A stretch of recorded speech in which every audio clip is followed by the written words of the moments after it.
जो गरिमा इसकी है ना, इसके आगे डीएम, एसडीएम, पीएम, सीएम सब ठीक है। ये सर्वोत्तम मंत्र है, मंच है। और जब यहां से गलत सूचना आपको जाएगी तो उसका प्रभाव तो होगा ही। तो प्यारी आइए अपने प्रसंग पे चलते हैं। बोल वृंदावन बिहारी लाल की, सावरिया सरकार की, राधा रानी की। सुंदर सामने प्रासकुटिया में व्यास जी विराजे हैं। भागवत का लेखन हो रहा है, भागवत लिखी जा रही है। चतुश्लोकी भागवत नारद जी ने ब्रह्मा जी को दिया। 4 श्लोक का व्यास जी ने विस्तृतीकरण करके 18,000 श्लोक, 335 अध्याय और 12 स्कंद तैयार कर दिया। किससे? गणेश जी के माध्यम से। गणेश जी इतना बड़ा ग्रंथ लिखे प्यारे, लेकिन कहीं अपना नाम नहीं दिए। आज छोटा सा जो है पेपर छपता है, हमारा नाम कहाँ है, हमारा नाम कहाँ है। ऐसे गणेश जी के लेखन से और व्यास जी के वाचन से इस भागवत संहिता को तैयार किया गया। शास्त्रों में कथा आती है, गणेश जी जब लिख रहे थे ना तो कलम टूट गई। लिखते लिखते गणेश जी ने अपना दांत तोड़ा और उसी से लिखना प्रारंभ कर दिया। ऐसे गणेश जी के हम क्या हैं? ऋणी। बोल विघ्नहर्ता गणेश भगवान की जय, गौरी के लाला की जय। और प्यारी, कल हम सभी लोगों ने मिलकर के गणेश जी का सुंदर दर्शन भी किया। कितना सौभाग्यशाली हम हैं। गणेश चतुर्थी के दिन हमने मिलकर के गणेश जी का दर्शन किया, हमने मिलकर के गणेश जी का दर्शन किया। संगीता तैयार हो गई। अब व्यास जी सोचे संगीता तैयार हो गई, दिया किसको जाए? तो कोई पुत्र, कोई पिता जो है या कोई मनुष्य कोई काम करता है तो क्या सोचता है कि जो मेरा वारिस है उसी को दे दिया जाए। लेकिन प्यारे, पूत कपूत का धन संचय, अपूत सपूत का धन संचय। यदि धन का संचय कर रहे हैं, पुत्र को पुत्र हो गया तो सब नाश कर देगा, और धन का संचय छोड़ करके सुंदर पुत्र को शिक्षा दे दिए ना तो कई गुना धन कमा के ला देगा। शास्त्र बताता है, माता शत्रु पिता वैरी, ये न बालो न पाठिता, न शोभते सभा मध्ये, हंस मध्ये बको यथा। वो माता शत्रु है, वो पिता वैरी है। वो माता शत्रु है, वो पिता वैरी है, जो अपने बालक को समय समय की शिक्षा नहीं देता है। हर प्रकार की शिक्षा दो, हर प्रकार की शिक्षा से निपुण करो। वेदव्यास जी ने सोचा भागवत की संहिता तैयार हो गई, मेरा एक ही पुत्र है, वो भी क्या ले लिया है? संन्यास ले लिया है। अब बुलाया कैसे जाए? फिर नारद जी को जो है बुलाया। नारद जी ने कहा भागवत की संहिता तैयार किए हैं, इसमें जो सुंदर मधुर श्लोक है ना, इसका गान करवाइए। क्योंकि भागवत के मंत्रों को सुन करके सुखदेव जी भाग करके आएंगे। और प्यारी, व्यास जी अपने 1-2 शिष्यों को बुलाए, बुला करके 1-2 मंत्र पढ़ा दिया। मंत्र क्या पढ़ाया? पहले मंत्र में भगवानी की सुंदरता का वर्णन कर रहे हैं, दूसरे मंत्र में उनकी करुणा का।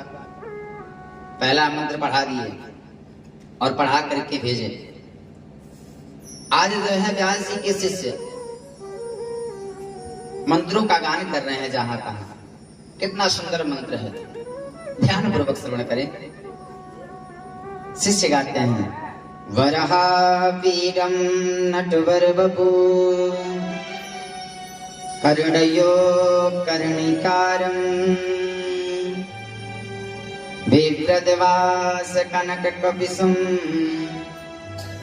वैजयन्तीं च मालां रन्ध्रानुवेणुरधर सुधया पूरयन् गोपवृन्दैः वृन्दारण्यं सपदरमणम् प्राहविशति गीतकीर्तिः। पहले आधा श्लोक गाए, बरहा पीठम नटवर वपुः। आधा श्लोक का अर्थ क्या हुआ? भगवान जो है कितने सुंदर हैं। बरहा पीठम नटवर वपुः, नट के समान है, दोनों कानों में कुंडल है और टेढ़े खड़े हैं, वैजयंती की माला पहने हुए हैं। अब जब इतना मंत्र सुने ना, सुंदरता का इतना सुंदर है, सुखदेव जी की जहां थे वहीं समाधि खुल गई। इतना सुंदर किसका वर्णन कर रहे हैं? इतना सुंदर किसका वर्णन कर रहे हैं? सुखदेव जी की समाधि खुली, लेकिन फिर भीतर से आवाज आई, मत जा। जो सुंदर होता है वो बहुत खतरनाक होता है। सुंदरता के पीछे ना दौड़। हमारे गुरु जी कहते थे,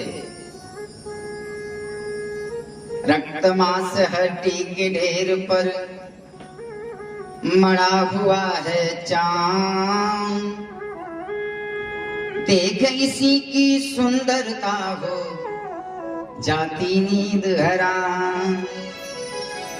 ये माया तेरी बहुत कठिन है राम। रक्त मांस हड्डी के ढेर पर मढ़ा हुआ है चाम, देख इसी की सुंदरता हो जाती नींद हराम। ये माया तेरी बहुत कठिन है राम। सुखदेव जी ने सोचा, अगर सुंदर है तो इसके नखरे भी बहुत ज्यादा होंगे, नहीं जाना इसके पास। सुंदर है तो नखड़ा भी होगा। दूसरा श्लोक गाते हैं, अहो वकीयम स्तन कालकूटम जिघांसयापा ययदप्यसाध्वी लेभे गतिं धा त्रिउचितां ततुन्यं खमवादयालुं शरणं व्रजेम। सुंदर तो है, लेकिन जितना सुंदर है उतना कृपालु भी है। अहो वकीयम, वकीयम माने होता है बग्गी, बगुले की जो बहन थी। कौन? पूतना। अहो वकीयम, वकीयम का शब्द लिया है यहां से पूतना से। जो बकासुर की बहन पूतना थी ना, अपने स्तन में विष लगा के आई भगवान को मारने के लिए, लेकिन उसको दंड ना दे करके क्या की, अपने माता की गति दे दी है। अब जब इतना सुखदेव जी सुने तो उठ करके शिष्यों के पीछे आ गए, भैया एक बार और सुनाओ ना, थोड़ा और सुनाओ ना, बड़ा अच्छा लग रहा है, बड़ा सुंदर लग रहा है। फिर सुनाए, कृष्णः त्वदीयपदपं गजपञ्जरान्ते अद्यैव मे विशतु मां नसराजहंस। प्राणप्रयाणसमये कफवात पित्तै कंठावरोधन विधौ अस्मरणं कुतस्ते। प्रार्थना की है इसमें, हे परमात्मा आप हमारा कल्याण करना और अंत समय में राम नाम आ जाए मुख में, क्योंकि जन्म जन्म मुनि जतन कराही अंत राम कहे आवत नाही। क्यों नहीं आता है? क्योंकि शुरू से आदत बनी रहेगी तब न करे। हाँ? पैदा हुआ माँ के गोद में खेला, हाँ? बड़ा हुआ जवान हुआ बीवी के गोद में खेल रहा है,